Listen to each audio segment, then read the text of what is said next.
Radio Claret América presenta Sediento de ti, la palabra, fuente de vida, con el sacerdote misionero claretiano Tony Díaz. Reflexiones diarias del Evangelio. Aquí iniciamos.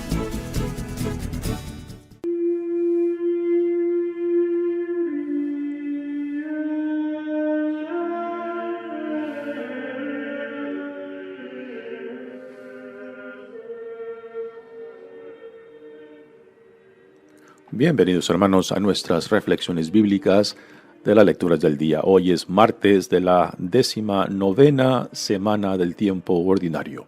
Martes de la 19ª semana del tiempo ordinario. La primera lectura de hoy viene del profeta Ezequiel, capítulo 2, versículo 8 al capítulo 3, versículo 4.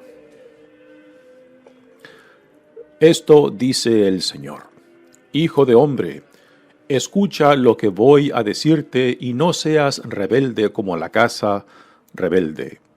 Abre la boca y come lo que voy a darte. Vi entonces una mano tendida hacia mí con un libro enrollado.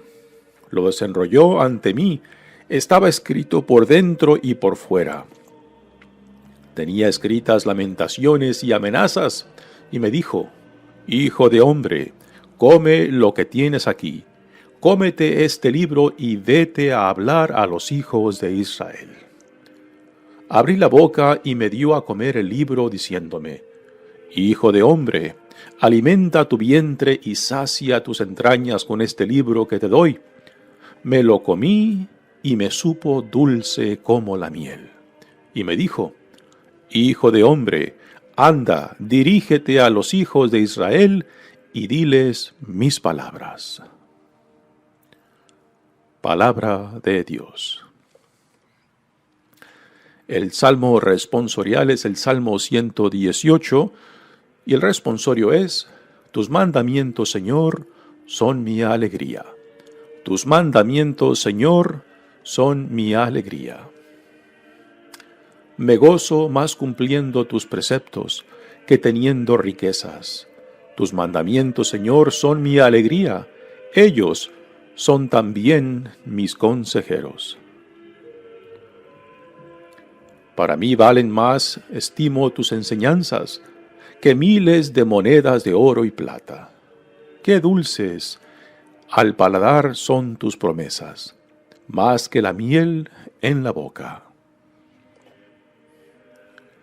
Tus preceptos son mi herencia perpetua, la alegría de mi corazón. Hondamente suspiro, Señor, por guardar tus mandamientos. Tus mandamientos, Señor, son mi alegría.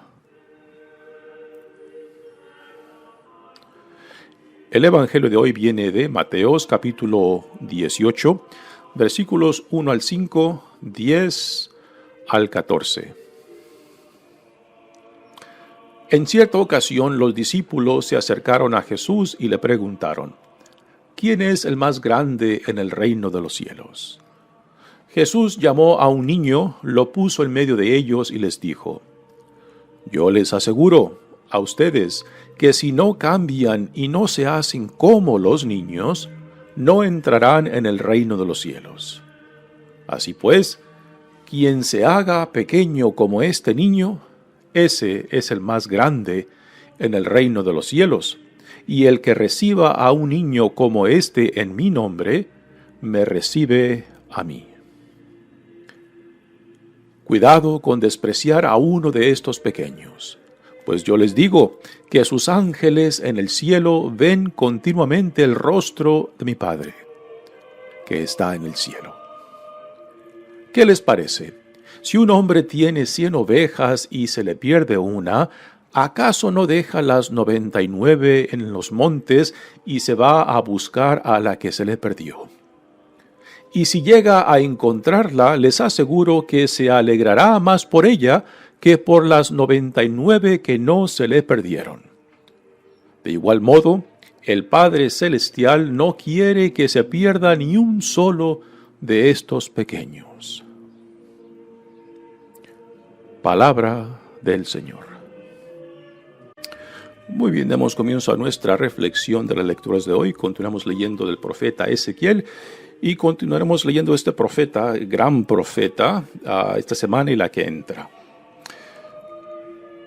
Aquí ahora se nos presenta la continuación del llamado del profeta Ezequiel. Recordamos los llamados, por ejemplo, de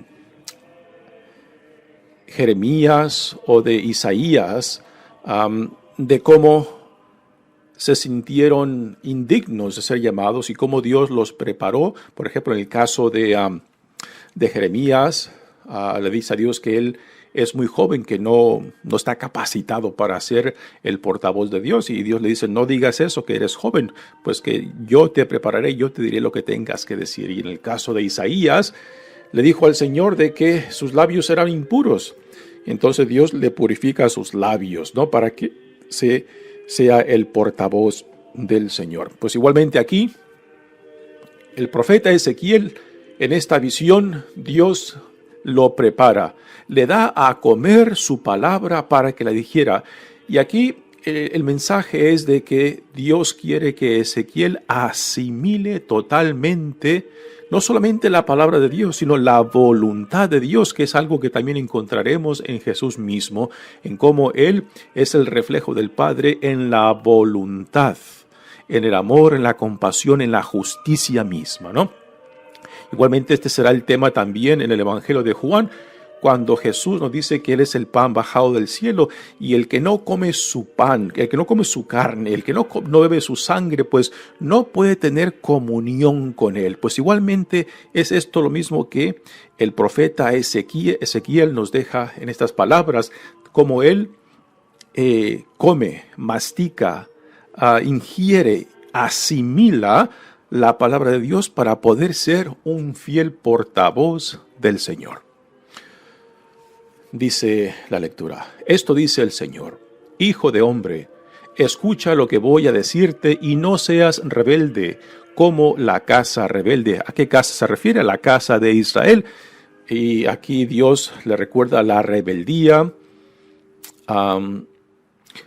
del pueblo de Israel, también la infidelidad del pueblo y cómo se alejaron no solamente de la alianza, sino del mismo Dios que los había sacado de la esclavitud de Egipto, que les dio una tierra que emanaba a miel, y que sin embargo, a pesar de todo esto, pues no siguieron la vida que Dios les señalaba por medio de la alianza, y que no solamente lo rechazaron, sino que también adoptaron, se prostituyeron con otros dioses, adoptando otras prácticas que prácticamente reemplazaban a Dios en sus vidas. A esto es lo que hace referencia cuando habla le dice a Ezequiel que no sea rebelde como la casa fue rebelde. Abre la boca, le dice Dios, y come lo que voy a darte. Ahora aquí se nos presenta esta imagen impresionante de cómo Dios le da de comer su propia palabra en el libro o el pergamino que le da a comer al profeta Ezequiel. Vi entonces una mano tendida hacia mí, un libro enrollado, un pergamino. Lo desenrolló ante mí y estaba escrito por dentro y por fuera. Esto es algo singular y diferente, puesto que los pergaminos antiguos, o sea, los libros enrollados, pues solamente se les escribía en un solo lado. Aquí, el hecho de que el pergamino, el libro está escrito, tiene escritura en los dos lados, nos da a entender la plenitud de la palabra de Dios, tanto por dentro como por fuera. Dice, lo desenrolló ante mí, estaba escrito por dentro y por fuera. Tenía escritas lamentaciones y amenazas, que son parte de los mensajes que los profetas daban al pueblo en nombre de Dios. Y me dijo, Hijo de hombre, come lo que tienes aquí. Cómete este libro y vete a hablar a los hijos de Israel. Algo significante en esta lectura es el uso de esta designación de hijo de hombre, que aquí el profeta Ezequiel se lo aplica a sí mismo. Recordamos que en los evangelios esta designación de hijo de hombre es algo con la cual Jesús se identifica a sí mismo. Y en Jesús, pues, en cierta manera es una identificación con la humanidad, o sea, de la encarnación, que fue una encarnación total y completa, que Jesús, como el Hijo de Dios, como Dios encarnado, no estaba jugando a ser hombre, a ser humano, sino que toma la totalidad de nuestra experiencia humana, ¿no? Este es el gran misterio de la encarnación, que Dios hace a un lado su omnipotencia, su grandeza, y se hace vulnerable con nosotros para vivir con nosotros y por nosotros, y que en Él y por medio de Él podamos llegar a alcanzar la grandeza para la cual Dios nos ha creado. O sea, Dios en Jesucristo viene a salvarnos de nosotros mismos para que lo que no podemos hacer por nuestro propio esfuerzo, lo podamos llegar a alcanzar por la gracia de Dios, por el Espíritu de Dios, por el amor de Dios. Ahora, aquí, cuando Dios le dice que coma, lo que Ezequiel nos quiere decir de que es la voluntad de Dios que al comerse esos pergaminos, esos libros de Dios que están escritos por dentro y por fuera, de que asimile, así como cuando comemos un alimento, lo tomamos, lo masticamos, lo ingerimos y después el cuerpo asimila el alimento que ha consumido para después obtener fuerzas, para después poner esas fuerzas en servicio a lo que tenemos que hacer, ¿no? Pues igualmente aquí el profeta Ezequiel, Dios le da su palabra para que la coma, para que la mastique, para que la ingiere, para que la asimile y así pueda ser un verdadero profeta de Dios, que no solamente ha escuchado la palabra de Dios, sino que la ha asimilado, la ha hecho suya, y entonces no solamente sus palabras, sino que toda su persona. Muchos de los profetas del Antiguo Testamento llevaban a cabo acciones proféticas, no simplemente declaraban oralmente, sino también sus vidas era un símbolo de lo que Dios les estaba comunicando. Por ejemplo, el hecho de que el profeta Isaías nombró a varios de sus hijos con los nombres de lo que Dios les estaba comunicando, o como el sufrimiento del profeta Jeremías, pues también era un acto simbólico del sufrimiento que estaba pasando el pueblo de Israel por su propia infidelidad, por su propia prostitución con otros dioses, ¿no? Igualmente el profeta Oseas, que se casa con una prostituta para que en esa acción, pues su acción al casarse con una prostituta, pues refleja la infidelidad de Israel, que se había prostituido con otros dioses, ¿no? Así que igualmente aquí el profeta Ezequiel, esto de comer es una acción profética de lo que Dios le pide que haga, para que sea un digno portavoz de Dios. Abrí la boca y me dio a comer el libro, diciéndome: Hijo de hombre, alimenta tu vientre y sacia tus entrañas con este libro que te doy. Me lo comí y me supo dulce como la miel. Y me dijo: Hijo de hombre, anda, dirígete a los hijos de Israel y diles mis palabras. Nuevamente aquí esta designación de hijo de hombre, solamente aquí en el libro de Ezequiel y después un par de veces en el libro de Daniel se encuentra esta designación, que aquí en Ezequiel hace referencia a la humanidad y en cierta manera el contraste de nuestra humanidad a la realidad de Dios divina, ¿no? Y que en Ezequiel, pues, simplemente significa el llamado de Dios a un ser humano, en este caso Ezequiel. Sin embargo, en el libro de Daniel, cuando menciona esta asignación, este título de hijo de hombre, ya empieza a tener tonos mesiánicos. Y quizás es de ahí, del profeta Daniel, de donde Jesús se lo aplica a sí mismo, puesto que el uso de este título que Jesús se asigna a sí mismo, cuando Él lo habla, cuando Él lo comparte, cuando Él se autoidentifica como tal, pues está haciendo referencia por una parte a su identificación total con la humanidad, pero también al hecho de que es Dios quien lo ha enviado. Y aquí entra la parte mesiánica de este título de Hijo de Hombre, con la cual Jesús se identificó profundamente. En los evangelios Jesús no se autoidentifica como Mesías ni como Hijo de Dios, aunque lo es, pero tiene cierta preferencia de este título, Hijo de Hombre. Muchos biblistas y comentaristas de la Sagrada Escritura tratan de indagar el por qué Jesús escogió esta designación, ¿no?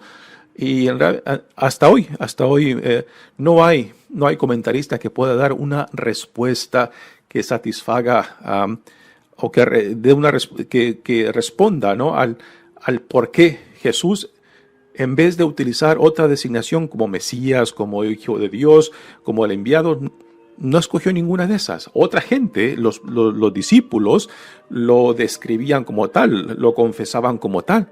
Pero Jesús, de preferencia, optó por esta designación de Hijo de Hombre para aplicársela a sí mismo. Pero la forma que él la utiliza nuevamente tiene un tono mesiánico, porque este Hijo del Hombre, que hace referencia a su identificación con la humanidad, ya tiene unos tonos mesiánicos porque fue enviado por Dios, porque está totalmente identificado con la voluntad de Dios, ¿no? Y es aquellos que lo reconocen que después, por encima de esta autoidentificación, le llamarán el Mesías, lo llamarán el Cristo, que significa lo mismo, o que también como Pedro en el Evangelio de Mateo, cuando lo confiesa que él es el Mesías, el Hijo de Dios. ¿Ya? Muy bien, seguimos con el comentario de esta lectura. Recordamos de que aquí esta imagen que nos da Ezequiel de que come, de que mastica, de que ingiere, o sea, que es la total identificación con la palabra de Dios. Y esto debe de resonar en nosotros, porque no es muy diferente a lo que Jesús nos dice en el Evangelio de Juan, particularmente cuando habla del pan bajado del cielo, ¿no? Cuando dice que el que no come su carne, el que no bebe su carne, no puede tener vida, no puede tener comunión con él, ¿no? Tristemente, yo creo que aún para nosotros, para muchos católicos, la Eucaristía se ha convertido simplemente en un ritual que lo ven como algo mágico de consumir la Eucaristía, ¿no? Pero que no ven más allá de lo que significa atrevernos a recibir la Sagrada Eucaristía, porque cuando no nos comprometemos, cuando no asimilamos el significado de la totalidad de Jesucristo, entonces ese atrevernos de recibir la Sagrada Eucaristía fácilmente se puede convertir en una denuncia contra nosotros, porque simplemente lo reducimos a un rito, y que por más sagrado que sea, si yo después no soy llamado a transmitir esa gracia, esa identidad, esa esencia de Cristo mismo, la Sagrada Eucaristía, al prójimo, entonces la Sagrada Eucaristía simplemente la hemos dejado en un ritual que ni nos transforma ni nos lleva al prójimo. Por ejemplo, mucha gente ve el significado de estar ante el Santísimo como el acompañar a Jesús, como para no dejarlo solo, ¿no? Pero si después nosotros no hacemos esa conexión entre la verdadera presencia de Cristo en la Sagrada Eucaristía, al igual como la verdadera presencia de Cristo en el prójimo, particularmente en aquellos más vulnerables, de los olvidados, de los invisibles del mundo y de la sociedad, entonces simplemente Cristo sacramentado se ha convertido en un ídolo. Algo que no nos conecta con el prójimo, no nos conecta con el plan de salvación que Dios ha llevado a cabo en Jesucristo, de que nuestra relación con Dios, si es real y concreta, nos tiene que llevar por necesidad a la relación con el prójimo. Y cuando hablamos del prójimo, hablamos particularmente de los más vulnerables, de los que no cuentan para nada para el mundo, que es de lo que el Evangelio de hoy nos hablará. Dice el Evangelio de hoy, que viene de Mateos: en cierta ocasión los discípulos se acercaron a Jesús y le preguntaron: ¿quién es el más grande en el reino de los cielos? ¿Por qué le hicieron esta pregunta a los discípulos, no? El Evangelio de Marcos dice que entre ellos ya venían preguntándose quién es el más importante. Previo al Evangelio de hoy ya hemos tenido varias escenas donde Pedro parece tener un papel más estelar, no digamos más importante o superior a los otros, sino que Jesús lo escoge como el primero entre iguales. Y quizás entre ellos se pregunten si Pedro es el más importante entre ellos, porque Jesús parece que le da más acceso a él, ¿no? Y quizás entre ellos han preguntado, bueno, y entre nosotros, ¿quién será el mejor? ¿Quién será el principal? ¿Quién será el más importante? ¿O quién será el jefe? ¿No? Así que hay varias posibilidades del por qué o de dónde sale esta pregunta de parte de los discípulos. Ahora Jesús responde a esta pregunta de los discípulos tomando a un niño y poniéndolo en medio de ellos.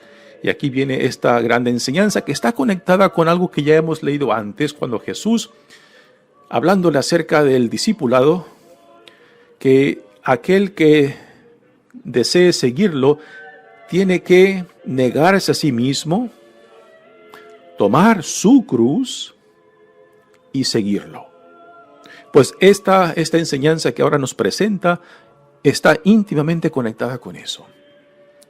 Dice: Jesús llamó a un niño, lo puso en medio de ellos y les dijo: yo les aseguro a ustedes que si no cambian y no se hacen como los niños, esto es muy importante. Jesús no dice que seamos niños, no dice que seamos niños, sino que seamos como los niños. Y entre ser niños y ser como los niños hay una gran diferencia. Por ejemplo, un niño puede ser pues inmaduro intelectualmente, emocionalmente, y no es esta la cualidad que Jesús está enfatizando. Entonces, ¿cuál es la cualidad que Jesús está señalando al poner a un niño entre ellos? Y los comentaristas nos dicen de que las cualidades del niño, niña o de la niñez que Jesús está enfatizando es la inocencia. Un niño, una niña no nace con los perjuicios que tenemos nosotros como adultos. Somos nosotros los que les envenenamos el corazón y la mente a los niños y niñas con nuestros miedos, con nuestros temores, con nuestros perjuicios, ¿no? Porque si ponemos a un niño jugar con otros en donde que sean de diferentes razas, por ejemplo, de diferentes culturas, un niño y una niña no hacen diferencia. Somos nosotros que después les decimos: uy, no te juntes con aquellos, ¿no? O aléjate de aquellos, o evita a este otro, ¿no? Somos nosotros los que les envenenamos el corazón y la mente con nuestros perjuicios, con estos miedos, con estas diferencias, con estas divisiones, ¿no? Y es eso lo que Jesús está enfatizando, la inocencia de un niño, de una niña. También lo que está enfatizando es de que un niño, una niña, tiene la capacidad de ser moldeado. O sea, de que porque no tienen experiencias previas, pues están, digamos, son como un pizarrón en blanco que se le puede moldear, que se le puede formar. Entonces, ese es parte de lo que Jesús, al escoger a un niño como el ejemplo de los que son grandes en el reino, no solamente los que son grandes, sino que el ser como los niños es parte de la participación o de la entrada al reino, y también de la grandeza de la cual los discípulos le preguntaron. Así que ese niño es alguien que es inocente, alguien que tiene el corazón, la mente abierta para poder ser formado, enseñado, para poder ser moldeado según aquel que lo forma, ¿no? Ahora, como discípulos de Jesucristo, dije al principio de que esta enseñanza de Jesús está conectada con el sentido del discipulado. cuando Jesús dice, el que quiera seguirme, que se niegue a sí mismo, que tome su cruz y me siga, ¿no? Pues igualmente un niño, en aquellos tiempos un niño no era una persona, era propiedad. Así que un niño no tiene un sentido de autovalor. Entonces, para nosotros, ¿qué es lo que Jesús nos quiere decir? De que al ser como el niño tenemos que tener ese sentido de que solamente pasando del egocentrismo, donde el yo, mis intereses están en el centro al cual gira mi vida, pasar del egocentrismo al cristocentrismo, donde Cristo es el centro de nuestras vidas y donde nuestras vidas giran en torno a la visión del reino, a los valores del reino.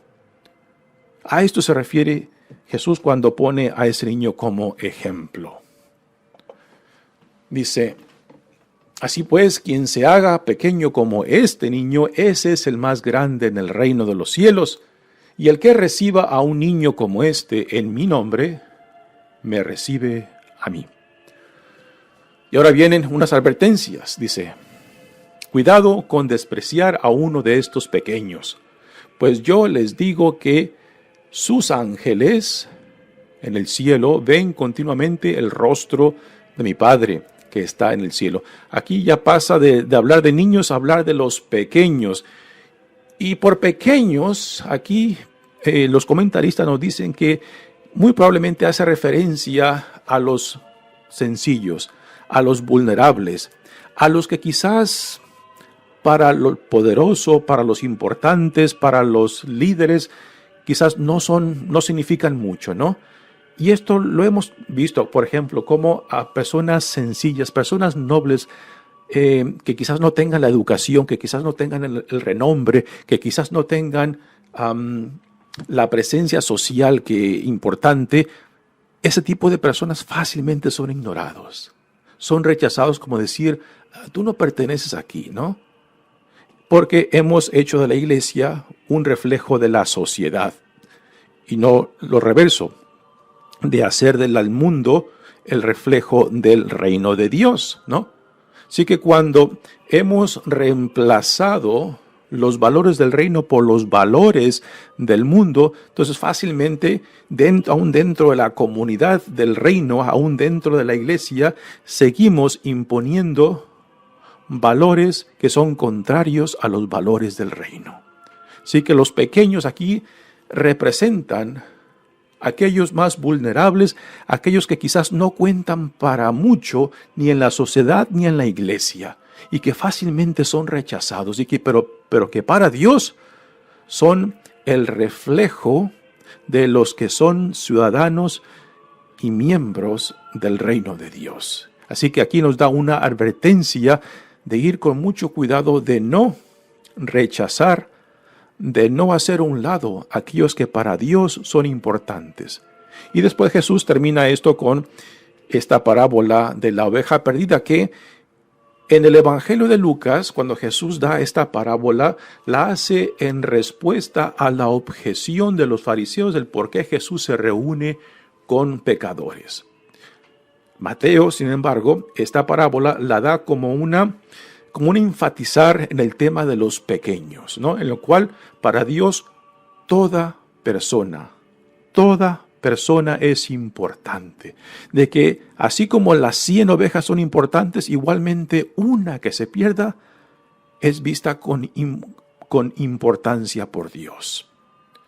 En el mundo el mundo nuestro, si yo tengo 100 ovejas, se me pierde una, pues digo, pues ¿sabes qué? Mira, no me voy a arriesgar a perder más por ir en busca de una, me quedo con las 99, pues aquella que se pierde mejor quedarme con las 99 que correr el riesgo que se me pierdan más, ¿no?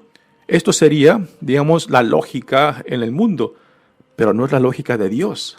La lógica de Dios es de que cada hijo de Dios, cada hija de Dios, cada ser humano es importante.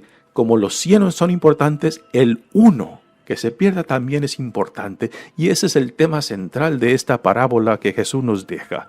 ¿Qué les parece? Si un hombre tiene 100 ovejas y se le pierde una, ¿acaso no deja las 99 en los montes y se va a buscar a la que se le perdió? y si llega a encontrarla, les aseguro que se alegrará más por ella que por las 99 que no se le perdieron. De igual modo, el Padre Celestial no quiere que se pierda ni una de sus pequeños o pequeñas. Este es el mensaje, y como aquí Mateo le da un toque diferente a cómo se lo da, por ejemplo, Lucas, ¿no? Porque el contexto es diferente. Jesús en Lucas, esta parábola la da dirigiéndose a los fariseos, el por qué él se reúne con pecadores. Aquí Jesús, esta parábola, se la dirige a sus discípulos para que tengan claro quiénes son los más importantes en el reino de Dios.